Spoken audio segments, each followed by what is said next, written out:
Bro, the weather is absolutely insane. You can't really see out there, and I don't want to move my camera too much, but the rain is just horrendous. It's 5:30, so it's not like the sun is set, but it's so dark and gloomy and rainy that it looks like it's 10 p.m. Anyway, let's chat.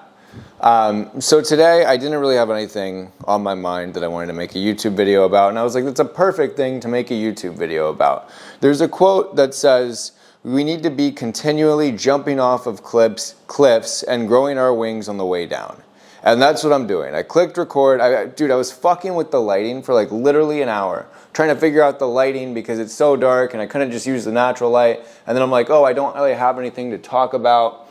Like, what should I even say? And I'm just finding all of these excuses not to jump off the cliff, not to hit record and start this video.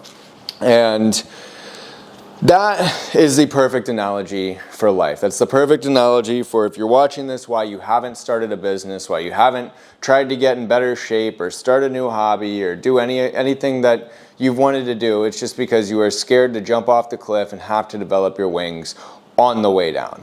So I want to tell you about something that I've done when I find myself in this situation where there's something that I want to do and I just keep hesitating. I keep putting it off. I keep saying, oh, I'm going to get around to it one day, but then I never do. So these things kind of start to add up. And eventually you'll have a list of a lot of things that you kind of want. You'll have a list of all of these things that you've thought about. Maybe you wanted to get in a little bit better shape. You wanted to start a new business. You wanted to try a new hobby, pick up a new sport, or start dating more, or literally anything. And as you go through life, that list just starts to build if you don't start to tackle these things.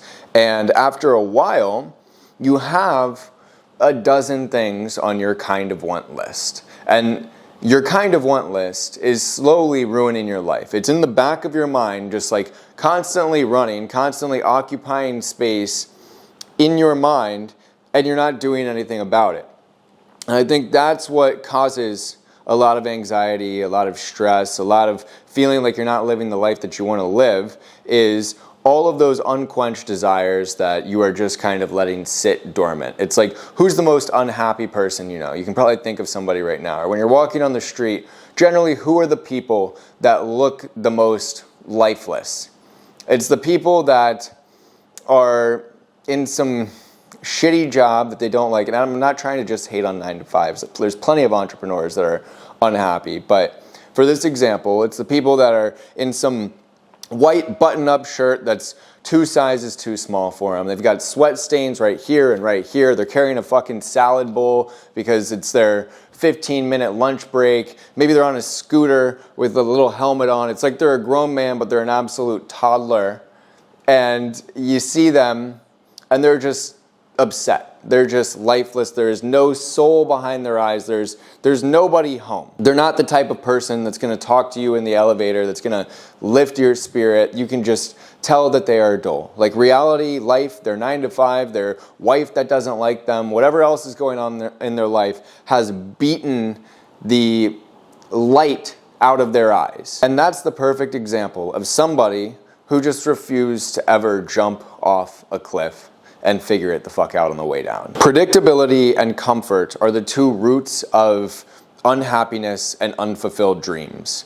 If you optimize for these 2 things when you're young, you're gonna set yourself up for a pretty shitty life when you're old. If you always take the easier route, if it has a little bit more pay, because then you're keeping up with the Joneses. All of your friends that you graduated with, it's like when you guys first graduate, you guys are competing, right? And you don't want to be the oddball out that like took the shittier job so that he would have more time to like go and do something else on the weekends. Or you don't want to be the one who didn't get a 9-to-5 after college because then you just look crazy. You look like, what the hell is he doing? So what do? You go for the predictable job. You go for the comfortable, stable route so that you don't look stupid, 1, and 2, at least it can't be that bad. You'll never be homeless under a bridge. You'll never have to shake your ass on camera for money. That's great, right? So you build your life around these 2 things, predictability and comfort.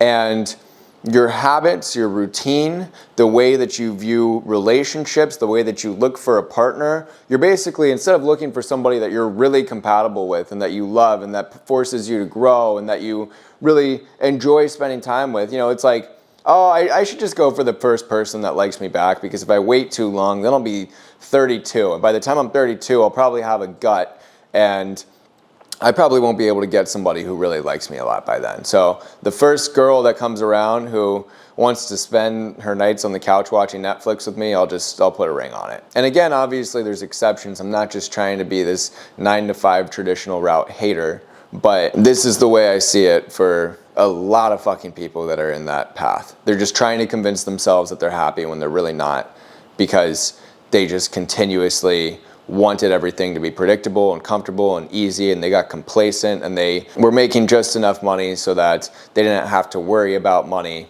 But they have all of these things that are running in the back of their mind that are slowly, silently ruining their life. And by the time that they're 40, 50, 60, there's going to be a lot of unanswered questions. There's going to be a lot of things that they wanted to do, a lot of dreams that died.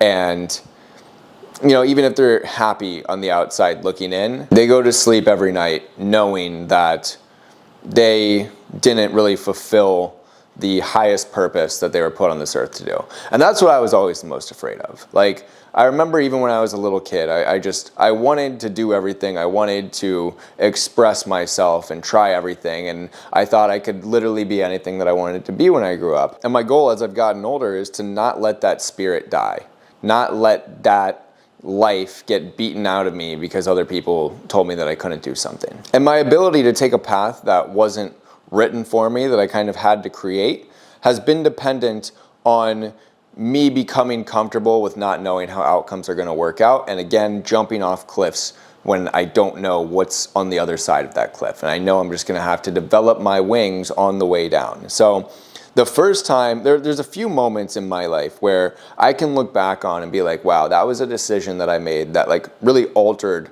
the course of my life. And the first one was when I was in high school.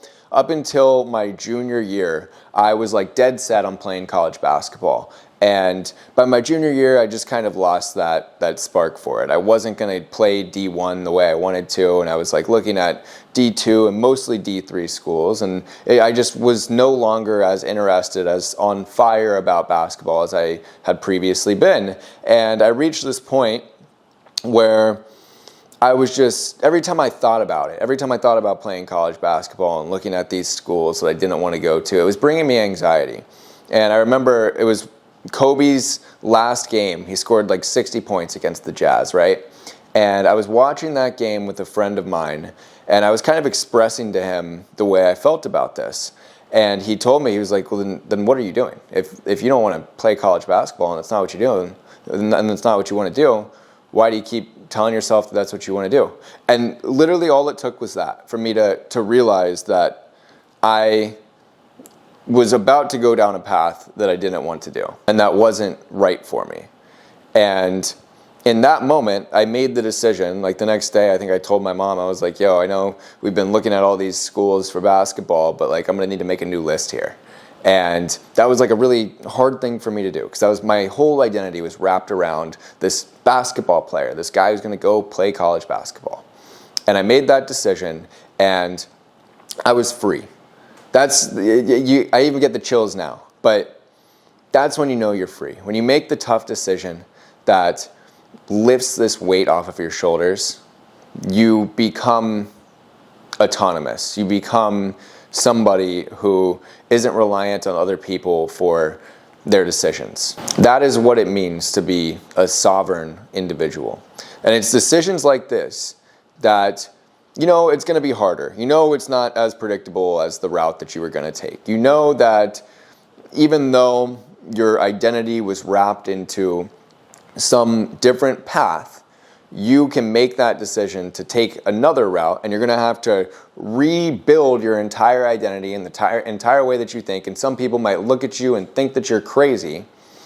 But if you can make that decision, if you can make that leap, you will figure it the fuck out. And it will, 100%, it will end up being a good decision. It'll be the decision that is right for you because you had the foresight and the strength to make that decision despite all of those factors, despite how the external world might view it. You felt that it was right, so you made it. I remember I got this same feeling when I dropped out of college. Like, this was something I'd been thinking about for a while, and I didn't know if I was ready to pull the trigger. And one day I woke up and I was like, I'm gonna fucking do it. And again, I made that decision, the weight was lifted off of my shoulders, and I was free.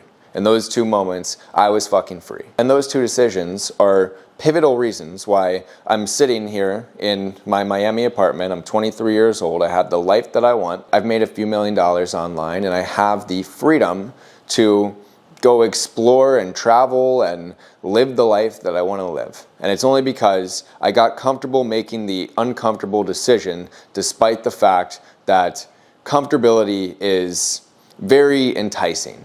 It's seductive. When you think about a life where, let's say you make $100,000 a year, you're 30 years old, you have a wife, you guys pop out a couple kids, and you're saving up for a house, and most nights are spent on the couch with you and your wife watching your favorite TV show. You'll eat Chipotle almost every day for lunch. I have a thing against Chipotle, I don't know why, but Chipotle is literally the symbol of mediocrity. Anyway, you don't really have to worry about having a roof over your head or having somebody to come home to or having food on the table. So it's not that bad. And maybe right now you're in a situation where either that's your life, or you know that if you continue on the path that you're on right now, that will be your life. And it's predictable. You know that no matter what, you're not going to be homeless, you're not going to be broke. Or at least you feel that way, because it's not entirely true. Obviously, things can happen. You can get laid off. Your wife could cheat with the pool boy and leave you. At any point in time, you have the power to make the harder decision in the short term. The harder decision in the short term is going against the predictable comfort route that's laid out for you. And this happens in entrepreneurship as well. There's sometimes there are opportunities that arise that are going to require you to become a different person and have different habits and change the way of thinking that you are currently in, and you have to make that decision to go after that new opportunity rather than stay in the current one. This happens not just the 9 to 5 versus entrepreneurship, it's every area of life. So if you can withstand uncertainty in the short term, and you can withstand looking like an idiot for a little bit and everybody trying to talk some sense into you and have an intervention with you and tell you, yo, what the hell are you doing? You were on a path to make $300,000 by the time you were 97. Why'd you stop? And if you can shut out all of that noise and even the voice that's in your head that's going to be pulling you back to the predictability, if you can ignore all of that and jump off the cliff, that's when you will find success. If you can jump off the cliff and develop your wings on the way down. It all comes down to a decision. You can make that decision. You can picture what your life will look like after you make that decision and the freedom that you could potentially earn for yourself, the life that you could build. And instead of feeling that sense of anxiety in the back of your head every night when your head hits the pillow and you know that you have to wake up the next day to go do something that you don't really want to do, you will be fully in the driver's seat of your own life, and you'll feel like you're in control, and you'll feel like everything is on your own shoulders. And that's scary for some people, it's freeing for others. It's a little bit of both for everyone. But when you take your own life into your own hands and you remove these safety nets that have been set up for you, that's when you're free. And that's when you just get the chills thinking about the way your life is. And when your head hits the pillow, you smile. Even in the dark times, even when things are grim, you have that hope that's in the back of your head that's like, finally I'm in control here. And I can't express this to you more. It'll be worth it. It will be fucking worth it. If you make that leap and you actually commit to yourself and you go build the life that you want, it'll be worth it. But it's going to be hard. For the first few days, you're going to try to jump back to your old reality. For the first few weeks, you're going to keep hearing other people like, yo, what are you doing? For the first few months, you're still going to have doubt. Even years, that doubt never really goes away. But if you can just shut it out long enough, it starts to lose its power over you. And then you are autonomous. Then your decisions are your decisions and your life is your life. So if I've sold you on the idea of building a new life for yourself and becoming a new upgraded version of yourself, let's talk about how you actually do this. You're right here. You want to make more money, have more freedom, build some kind of business, and live a completely different reality. But you're still right here. And without action, without a direction to go in, it's like, how the fuck do I even start? So the first thing that you should ask yourself if you want to start the process of becoming an upgraded version of you is, what do I want my ideal life to look like? Where do I want to be living? Who do I want to be surrounded by? What do I want to be doing for work? What's my daily routine look like? What car am I driving? What girl am I dating? Just get a vivid, clear image of what that life looks like. And you can write it down, you can make a vision board, but you have to start there. Start with the end in mind. And this is exactly what I did when I was in college. I remember I built this vision board on my laptop where I had the exact car in it that I'm driving now. I had Miami, I had boxing gloves, and 4 years later it's my reality. So you have to start with the intention. You have to start with the image that you want to create. And then now this is the fun part. Now you get to figure out how you're going to build it. It doesn't matter what business model you pick. I'm not going to sit here and tell you to do the exact same thing I've done, but if you want to do copywriting, I've got something in my description that can help you.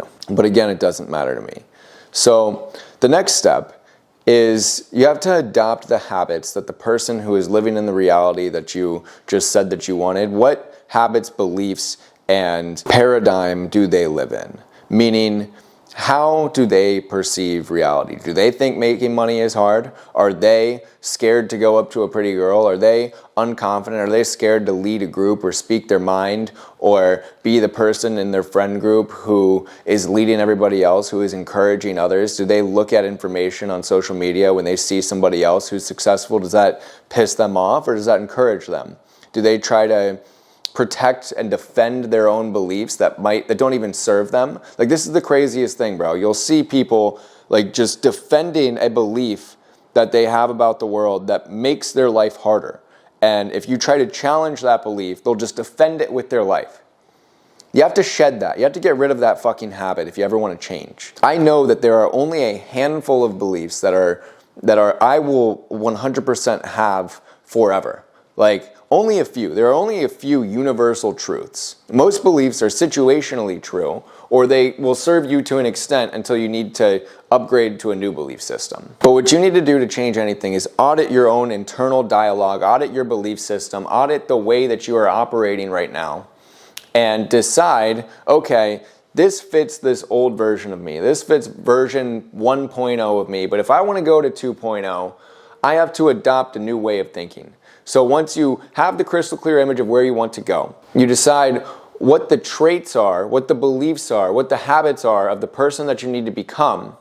Now you have to start shedding this old identity and stepping into a new one. Because it won't fully work if you just try to step into this new one. Anytime you hear yourself or you catch yourself thinking, oh, I'm like this, well, the world is hard, everybody's out to get me, blah, blah, blah. You have to latch on to a new belief system or else you have nowhere to go. That is how you transcend into this new person. You adopt the beliefs that that person would have. And over enough time, they become your normal. They become solidified in your brain, and that is your new way of thinking. And then you are ready to enter that new reality. Then it happens by default. As the way that you perceive your reality changes, you enter a new one. And that is how you build your wings on the way down. That is how you never work another job that you hate. That is how you live a life that you're actually proud of and you actually feel fulfilled in. But it starts by making that decision. It's the tough decision that you don't want to make. I can't make that decision for you. I just gave you a roadmap on what to do if you are ready to make that decision. But again, it's going to come down to you having the pride, having the dignity, having the delusional self-belief, delusional self-confidence that you will make it work if you just jump off the cliff. And you will figure it out. Anyway, thanks for watching this one. Like, share, subscribe, comment, turn on post notifications because that'd be fucking awesome of you. And if you want to learn copywriting, you want to learn how I've made my money, go to the description and you can see how all that works. Anyway, I'll see you in the next one. Love you. Peace.